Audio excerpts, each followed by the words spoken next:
This is part two of my videos on shadow work. And last time I spoke about primarily the negative shadow, and you can find that video right here if you'd like to look at part one. This one, part two, is going to deal more with what's come to be known as the golden shadow, or the positive or light aspects of ourselves that we don't accept and don't allow to be a part of who we are in our identity. And I think the important thing to begin with is to understand the way that these two aspects of shadow work come together to make up particular relationship dynamics. So, someone with difficulty accepting their dark side or their negative shadow is often found to be in relationship with folks who have trouble accepting their golden or their light shadow. So psychologically, these two patternings could be considered to be, an ego and an inverted ego, which we realize is both kind of egotistical in their own way. They're just kind of mirror images of the way that we over identify with certain aspects and don't allow for a whole sense of self. And of course, the way that these two kind of ways of being, it's usually quite complex for folks because we might have a lot of golden shadow to work with in certain aspects of our lives, but then have more of the negative or the dark side to work with in other aspects of our lives. But there are cases where there's kind of like an extreme polarization of these things. And when we end up in relationships like this, we can end up with dynamics that are quite toxic and quite damaging to both people, really. But there is usually one person in that dynamic, the person who has trouble accepting their light side, who tends to suffer materially and emotionally a lot more. And so the golden shadow, it also plays out in more collective dynamics as well. And we're seeing this in the current kind of crisis around spirituality, gurus, spiritual leadership, and the trust recession, where folks who are really understanding their light side and building their entire identity around their light side, but not accepting their dark shadow, can end up in these positions of leadership. Sorry, this little Ruby, the cat who I'm babysitting at the moment, is, come on, sweetie, playing with the camera. So these folks can end up in spiritual leadership positions because they're presenting themselves as having attained a level of lightness, a level of enlightenment that others have not. And then the folks that have trouble accepting and receiving that golden shadow as a part of their identity might idealize or look up to these people, and then we end up with a power dynamic that can be potentially destructive.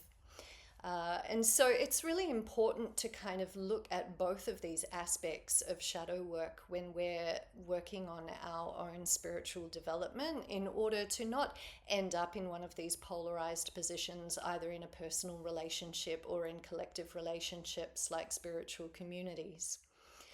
So the golden shadow can, for many folks, be the more difficult shadow to work with, especially if we have kind of done a lot of dark shadow work and we've really been able to see our own flaws and accept them into our identity.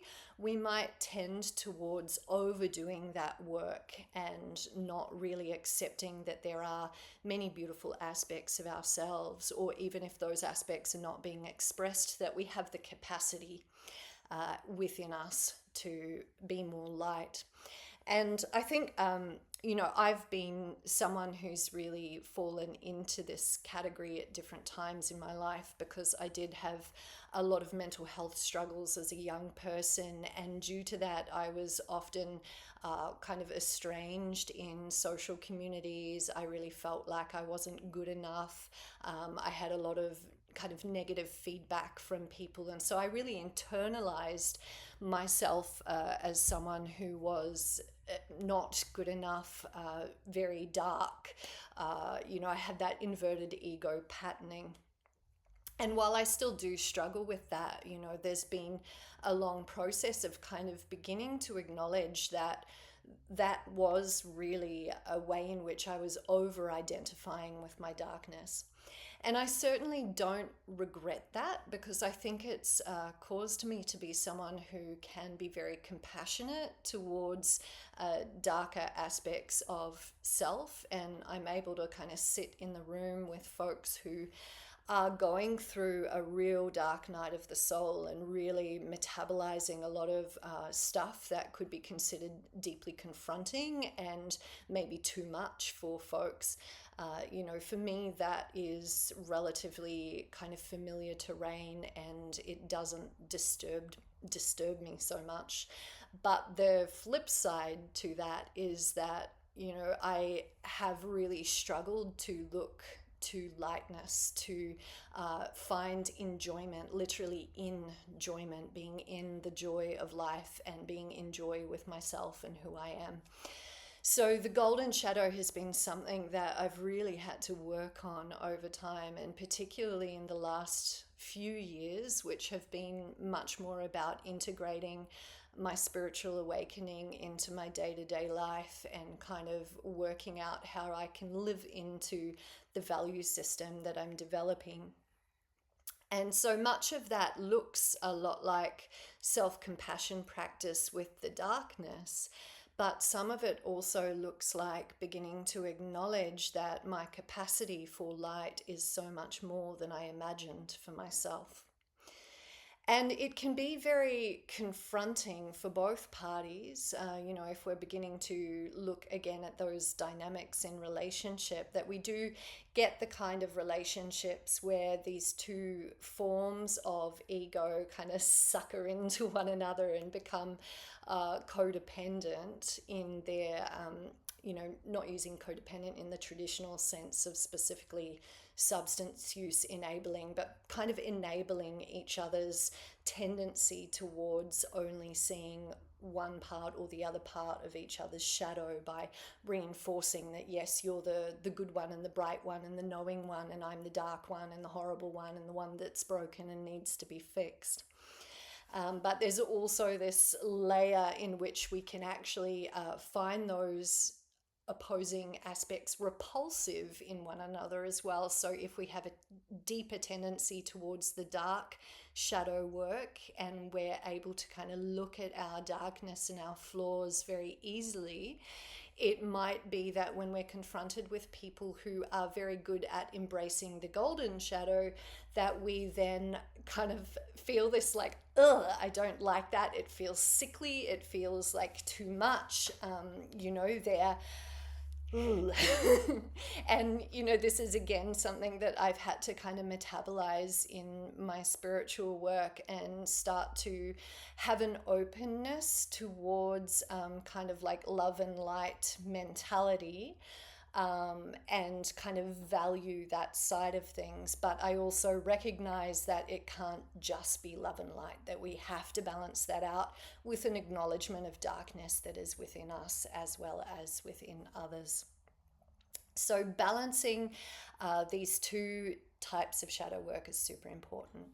So how do we actually go about working with golden shadow material? Sometimes it can be using others as a mirror. So I encounter someone who seems to be like really together. They're very happy all the time. They seem to get on well in social situations. They don't seem to be struggling very much with day-to-day life. Maybe they have a lot of self-confidence. And I might feel a sense of real envy of that person. And usually that feeling of envy or maybe repulsion or judgment of their confidence might be a suggestion that there is some golden shadow work to do within myself.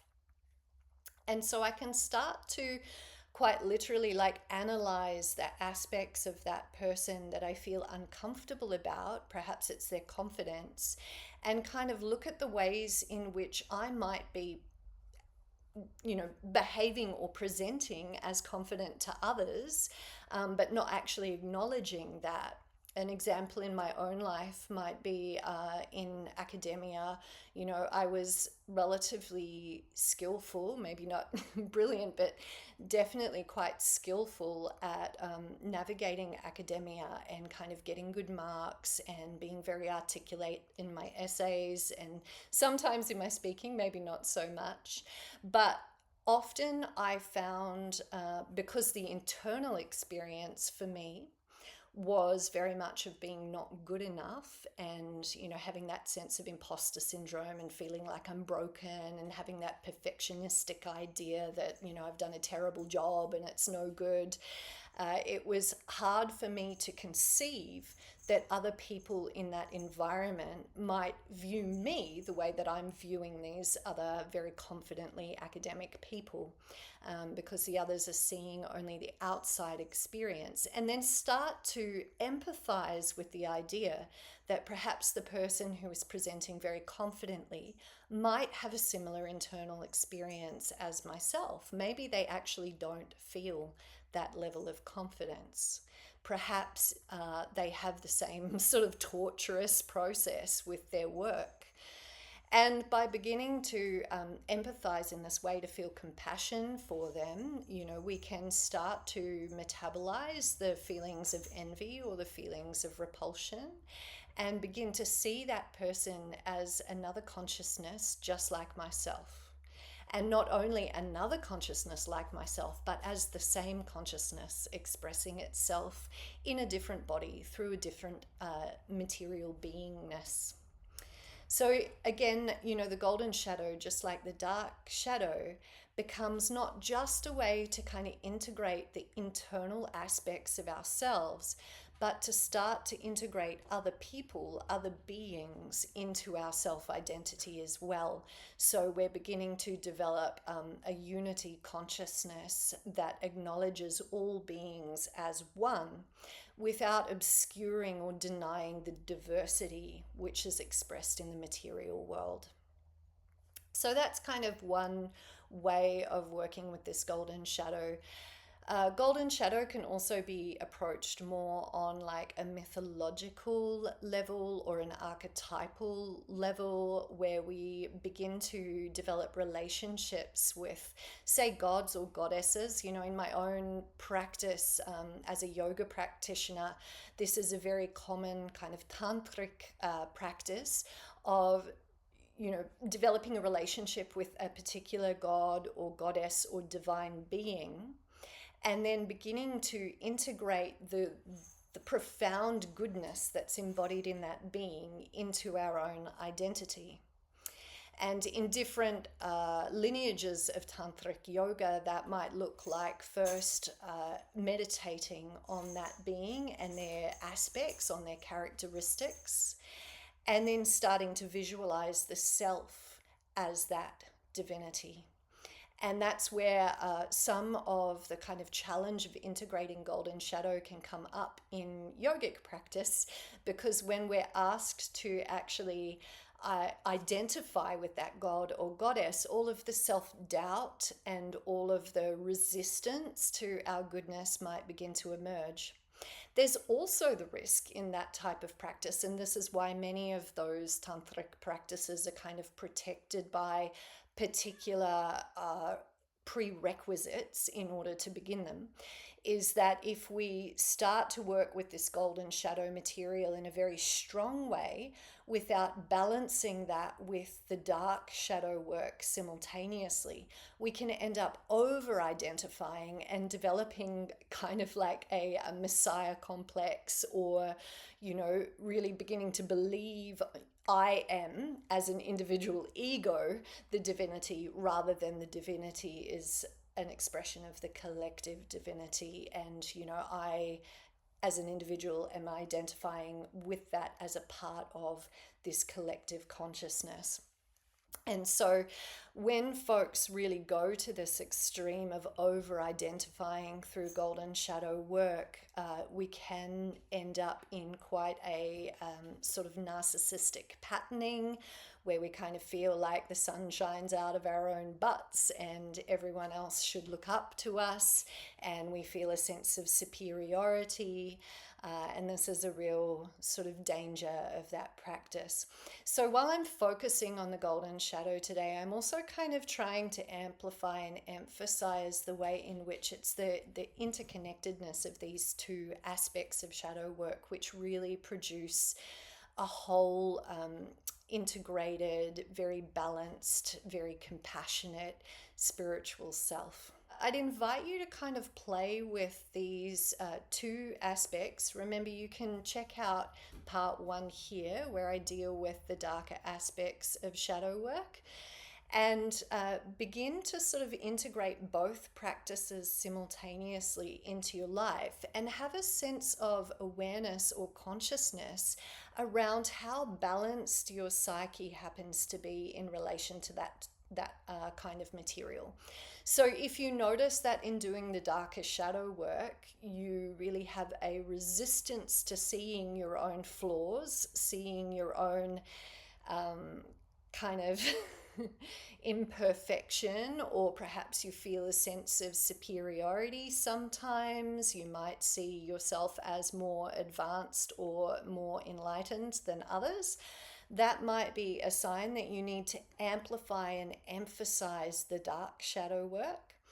And if you tend to idealize other folks, maybe you're watching videos like this and you're thinking things like, oh, this person, has got it together. They know what they're doing. I have no idea. I'm really behind. I feel like my development is slow. Any of these kind of deprecating patterns of thinking, inverted ego patterning, then you might want to start to amplify and emphasize the golden shadow work. And then as you move onward in your spiritual awakening, it's about kind of seesawing those two, pendulating, titrating, and each time one of them overbalances the other, bringing the other one up to speed. And there's not necessarily a place where those two things are going to lift up and they're going to kind of arrive at a perfect balance. This is an ongoing process where you really need to continue to walk the tight wire of darkness and light in order to really land in this sort of centered place of deep compassion for both aspects of being. Because while our unified consciousness, our arising out of awareness as a collective being, is a place of spacious, open, non-judgmental truth, there is also the fact that we are embodied and we are absolutely going to experience overbalance in different ways throughout our human lives. Our awareness doesn't make the material reality of our existence somehow arrive at this kind of place of perfection where I'm balanced for the rest of my life. And if we do, here is a good one, if we do arrive at a place where we feel like we've nailed it, and both the darkness and the light is perfectly balanced, and I don't really have any further growth to do, that again is a sign that we might need to go back to working with the dark shadow material again, because the sense that we have arrived in a state of perfection could be an indicator that actually we've moved into that space of spiritual superiority. Yeah. Okay, well, have a great day, folks. I will say farewell and go and hang out with Ruby. And if you would like to subscribe, comment, I really welcome that. It helps other folks get access to what I'm doing on this channel. Bye.